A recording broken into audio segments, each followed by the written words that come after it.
Welcome to She Trusts Herself, the podcast for women who are learning to trust themselves, honor their inner voice, and choose themselves without guilt. I'm your host, Tashleen, author, guest speaker, and certified human design reader.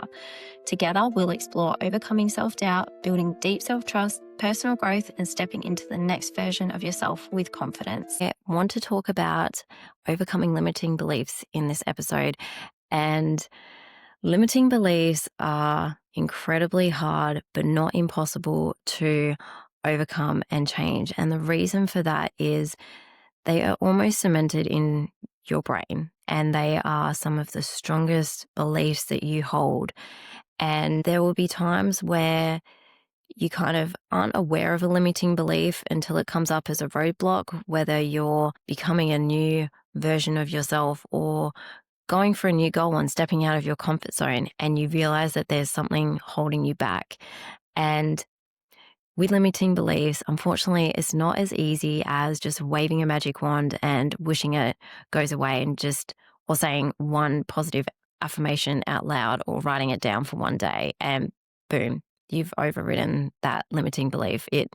I wish it was that simple, but I will not sugarcoat it. It definitely is not. It takes time, it takes patience, and it takes active attention to overcome it, to override it.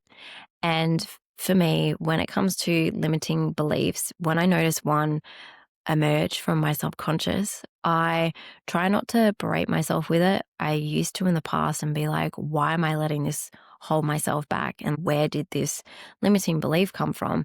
And while I still come at it from a sense of curiosity, I also come at it with a sense of compassion and intrigue, because I want to know where the limiting belief stemmed from, because then I can kind of go back and go, I can see where I have reinforced it and how it came to be.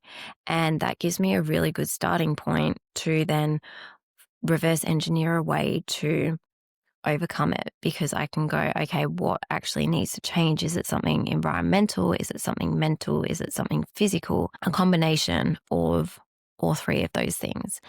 And I think saying positive affirmations or writing down a new belief is a great place to start. But at first, you're likely not going to believe that. And that's where it's very easy to give up, because you go, oh, it's not working. I'm never going to overcome this limiting belief. And I want you to persist. And there has been research done that shows that it takes 650 plus repetitions of the new belief for it to actually solidify and override that limiting belief that you currently hold. And if you think of the mind as kind of a computer program, it means that you've got to have 650 plus new lines just to override that one bit of code, which is your limiting belief. So it takes time, and it takes patience, and it takes trust, knowing that the work that you are doing now will actually yield the result that you want in the future. So it's kind of like a trust fall for yourself. You have to trust that doing the work now means that you're going to see the results later. And it's similar to going to the gym, where at first you're kind of putting in all of this effort to a workout routine, and you may not be seeing results immediately. But with time, you will start to see it, whether it's muscle tone or losing body fat or losing weight, whatever the end goal may be for you. It's the exact same concept with overcoming limiting beliefs, except for you are going to the mental gym and you're finding ways to work out and rewire your brain. So when it comes to limiting beliefs, coming up with a mantra or a positive affirmation that you want to become the new belief is a good starting point. And please know that if you aren't 100% behind it at first, that is totally okay, because your brain is going, this is a new thought and this is in complete conflict with what I already think. And so you've kind of got to fight through using your conscious mind to get through to your subconscious and go, nope, I'm going to keep playing this on a loop for you until it sinks in. And it's going to take at least 650 repetitions before it sinks in. So stay with it. Sometimes it will take anywhere from 6 to 8 weeks after you've solidified that to start seeing the results as well. And it can feel like almost like imposter syndrome at first, because you go, I don't believe this. I can't get behind it. And then with time, you will start seeing a little bit more that you can believe it, and the conviction behind what you're telling yourself starts to get stronger and stronger until that's your new belief. And it's absolutely incredible when it gets to that point. I will give you a personal example of one that I'm working on at the moment, and it's not necessarily feeling worthy. And I know this is my block to getting to my next level or next version of myself. And to kind of overcome that feeling of not enoughness, even though I'm trying to do all of the things at the moment, is going, I am worthy of abundance. And I have a app on my phone that reminds me 3 times a day to just kind of repeat this to myself. And I will do it in the morning, I will do it during my lunch break, and then I'll do it in the evening as well.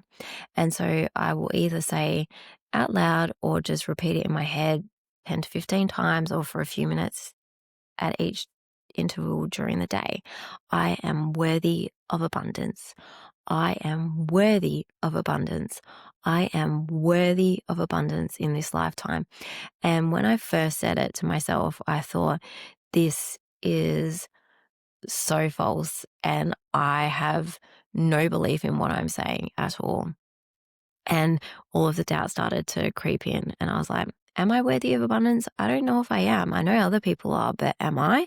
And now that I've started saying it over the course of 4 days already, I am starting to notice that I can get behind it a lot more. And when I'm saying it, I feel a shift in myself, and I go, yeah, I am worthy of abundance. I deserve it, and I'm capable of achieving it in this lifetime. So find a method that works for you. You may even find that writing it down helps as well. And maybe you want to stick it up somewhere, like writing scripts or writing lines. Otherwise, you can say it out loud to yourself. You could even record yourself saying it and just replay it back and listen to it a few times a day as well. Or you can say it internally to yourself. It's just finding a method that works for you, and also just giving it time.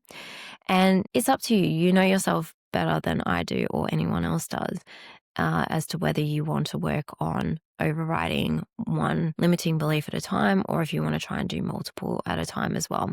It's just finding a method that's sustainable and works for you.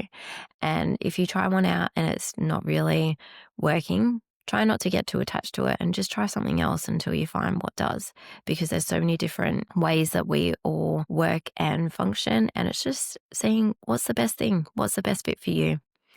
And another option as well is at the end of saying it or writing it down or saying it quietly to yourself is kind of closing your eyes for a few moments, taking a deep breath in, and obviously exhaling as well. And just going, okay, let me just sit with this feeling, and just trying to like cultivate it. So attaching that thought to whatever feeling you're wanting to kind of cultivate. So maybe it's like, I'm worthy of abundance. And it's just a feeling of complete gratitude and self-acceptance, and just feeling very calm and ready to receive. And so I'll just sit there and I'll close my eyes and I'll be like, I am worthy of abundance. And I feel so calm and safe and grounded, and just trusting that I will receive everything that is coming to me. And I am a magnet for what I am calling in, and I am radiating it back out, and I am returning it, and it is reciprocal and it is beautiful. And I am in a place where I can accept that. And I know that I am truly worthy, and this is incredible, and it's all for me, and I am worthy of it. And I don't need to resist it. I can just take it in. I can accept it, and it's mine, and I'm calling it in, and I deserve it. And something like that. So you can kind of do like a little riff, or just really sit in that feeling, that really yummy feeling that you're trying to cultivate as well. And that's a wrap on another episode. If this one resonated with you, I'd love for you to subscribe to the podcast so you don't miss any future conversations, and share it with someone else who's learning to trust herself again. You can connect with me on Instagram, Tash, where I share more about self-trust, personal growth, and human design. If you'd like to go deeper, you can explore my books and offerings, all designed to support you as you build self-trust and step into the next version of yourself with confidence. Until next time, please remember that you are not too much or too little. You're just you. Keep choosing yourself.